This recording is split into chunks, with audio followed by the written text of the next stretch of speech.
Happy New Year, everybody. It is 2020. We've already made our celebrations, had them in the Western world, and China begins its new year this Saturday. Chinese New Year. And it is the year of the male white metal rat. So it's not just the beginning of a new decade, it's the beginning of a whole 12-year cycle if you look at Chinese astrology. It's also the beginning, too, of this date,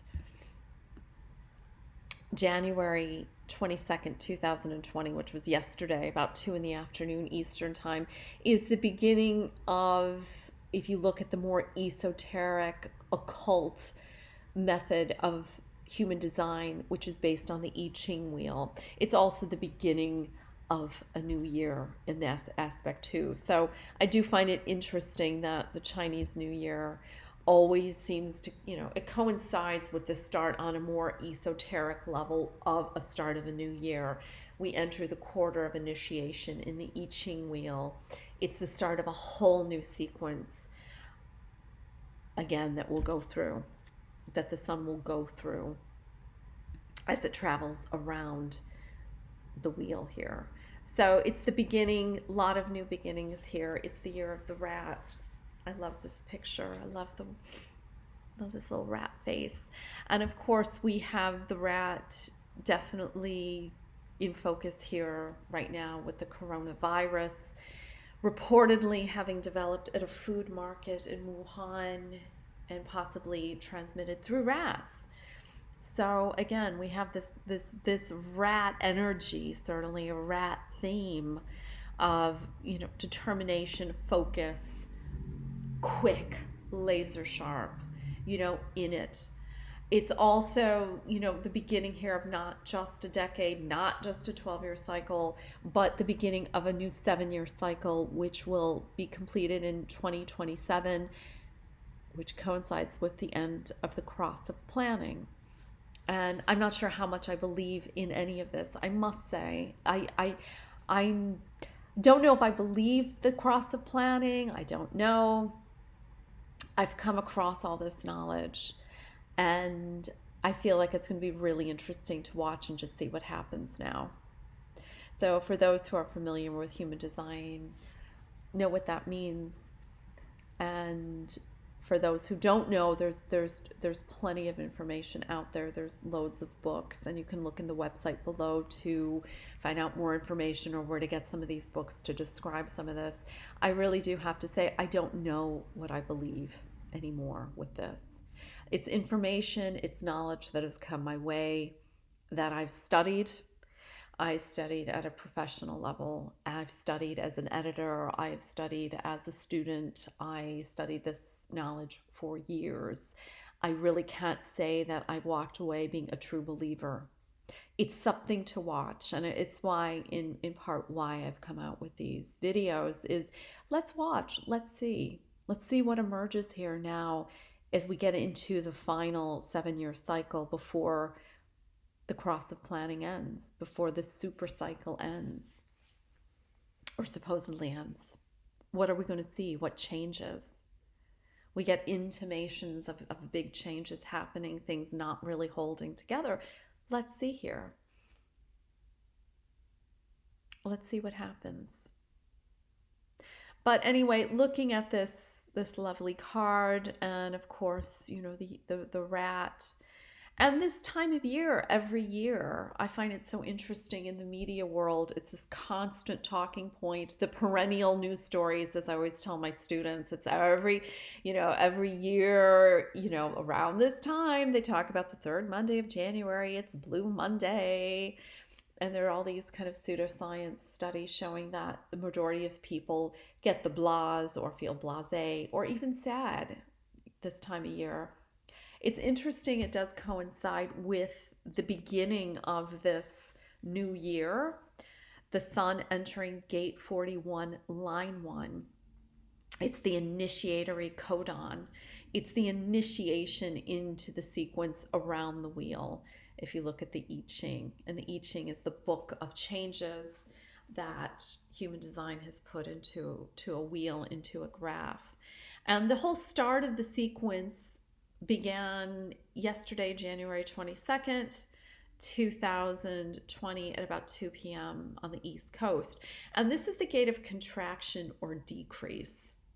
And I think that is pretty coincidental to have this idea, Blue Monday, when the sun is in detriment. It's in the fall position anyway. It's at the lowest point of the sky. We have very short days still.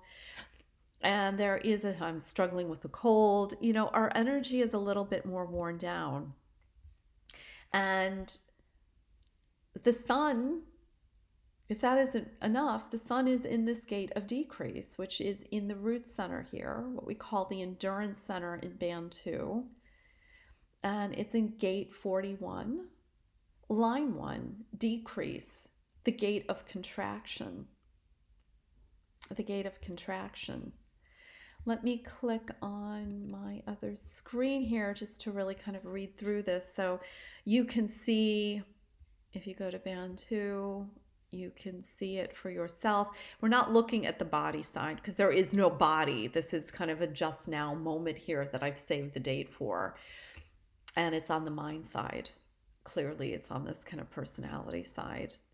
And it's in endurance, as we call it. So there is something to endure with this. There's a sense of pressure with this.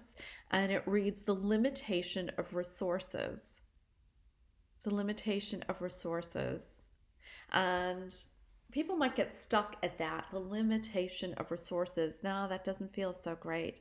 However, if we read on, that maximizes development of potential. So in a whole twist of logic, the limitation of resources can lead to a greater potential. Just like pruning a tree can lead that tree into greater flourishment. Or if we're doing yoga or any body work, sometimes coming out of a pose a little bit, we're able to get into the pose a lot deeper.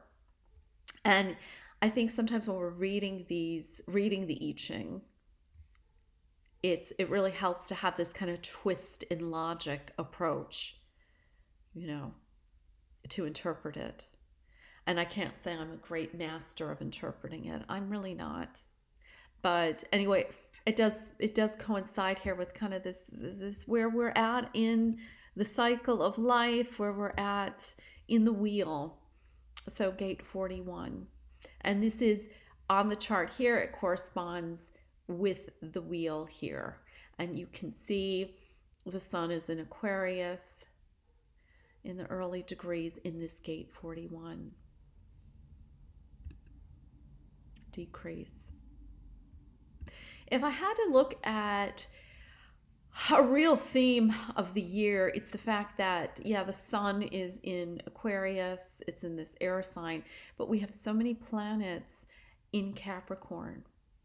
And that coincides with a lot of planets in Capricorn, which relate to gates, again, in this endurance center. Endurance. So endurance is going to be a condition if you're going to read this, interpret things for the next year, or you use this as a divining tool for the next year. Now, Don Elwick, who's a human design analyst in London, he writes about this extensively every year, and I know he wrote something on Facebook, the Human Design London group, if you want to read that. Mine's a little bit different here, how I interpret things, but I look at the year, and to me, with so many gates lit up here, so many different channels, and if I hover my mouse over this endurance center, you can see all the gates in there. I mean, there's no gates here for success. That it's a condition. This is all on the body side, the pink, so ignore that. It's only the green we're interested in. There's one here into feeling, and there's one, no, that looks like there's two in service. So service will be a condition here for the collective, and endurance. It's really this endurance. It's beyond a fight for success. It is enduring.